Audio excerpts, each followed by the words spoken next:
Sayın Atatan YouTube kanalımızın izleyenleri, Türkmenistan gündemi haber bültenimize hoş geldiniz. Bültenimizdeki haber başlıkları: Türkmenistan Devlet Başkanı New York'ta. Türkmenistan, Pakistan'a sıvılaştırılmış doğal gaz ihraç ediyor. Ve son haberimiz, Türk Devletleri Demiryolu İdareleri Başkanları toplantısı İstanbul'da düzenlendi. İlk haberimiz Türkmenistan Devlet Başkanı New York'ta. Türkmenistan Devlet Başkanı Sardar Berdimuhamedov, Birleşmiş Milletler Genel Kurulu'nun 78.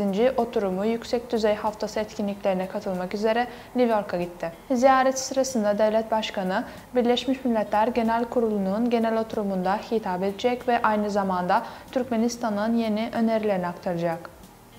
Ayrıca Türkmenistan Devlet Başkanı Sardar Berdimuhamedov, Orta Asya Devlet Başkanları ve Amerika Birleşik Devletleri Başkanı Joe Biden arasında gerçekleştirilecek ilk zirveye katılacak. Bunlara ek olarak Sardar Berdimuhamedov, Birleşmiş Milletler Genel Kurulu oturum aralarında Birleşmiş Milletler Genel Sekreteri Antonio Guterres başta olmak üzere bir dizi ikili görüşmelerde bulunacak. Sıradaki haberimiz Türkmenistan, Pakistan'a sıvılaştırılmış doğal gaz ihraç ediyor. Pakistan Associated Press'in haberine göre Türkmenistan'ın Pakistan Büyükelçisi Atacan Mevlamov, Feysalabad Ticaret ve Sanayi Odası Başkanı Kuram Tarik ile yaptığı görüşmede Türkmen tarafının karayoluyla sıvılaştırılmış doğal gaz tedarik etmeye başladığını söyledi. Görüşmede 33 milyar metreküp gaz kapasiteli TAPI yani Türkmenistan, Afganistan, Pakistan, Hindistan gaz boru hattının inşası konuları ele alındı. Türkmenistan Büyükelçisi TAPI gaz boru hattı ve TAP yani Türkmenistan, Afganistan, Pakistan enerji nakil hattı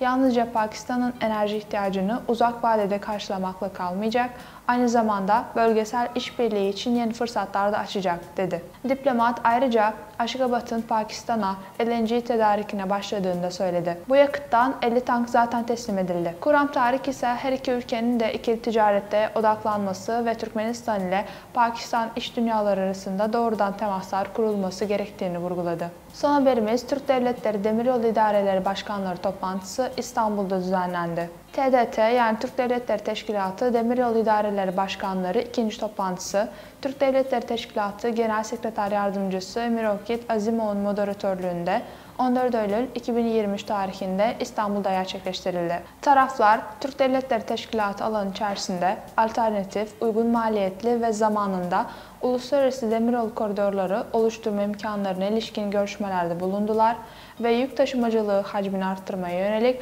ortak çabalarını sürdürme konusunda anlaştılar. Taraflar, çok modlu taşımacılık için yasal çevrelerin iyileştirilmesi, kamu-özel sektör ortaklıklarının teşvik edilmesi ve bu koridorlarda düzenli blok tren seferlerinin başlatılması konularında görüş alışverişinde bulundular. Taraflar ayrıca Aralık 2022 tarihinde Türkiye'den Özbekistan'a ilk blok yük treni seferlerinin başlamasını memnuniyetle karşıladılar ve Türk Devletleri Teşkilatı himayesindeki benzer çabalara desteklerini ifade ettiler. 13-14 Eylül tarihlerinde İstanbul'da Türk Devletleri Teşkilatı tarafından düzenlenen Çok Modlu Ulaştırma ve Lojistik Forumu'nun sonuçlarını memnuniyetle karşılayan taraflar, çok modlu taşımacılığı canlandırmak ve mevcut koridorların potansiyelini en üst düzeye çıkarmak amacıyla demiryolu taşımacılığı için rekabetçi tarif ve seçeneklerini araştırmaya kararlaştırdılar. Toplantının ardından taraflar, Demiryolu İdareleri Başkanları 2. toplantısı protokolünü imzaladılar ve Demiryolu Çalışma Grubu yönetmeliğini kabul ettiler. Sayın Atatan YouTube kanalımızın izleyenleri, Türkmenistan ile ilgili Türkçe haberlerimizi atatanturkmenistan.com haber sitemizden takip edebilirsiniz.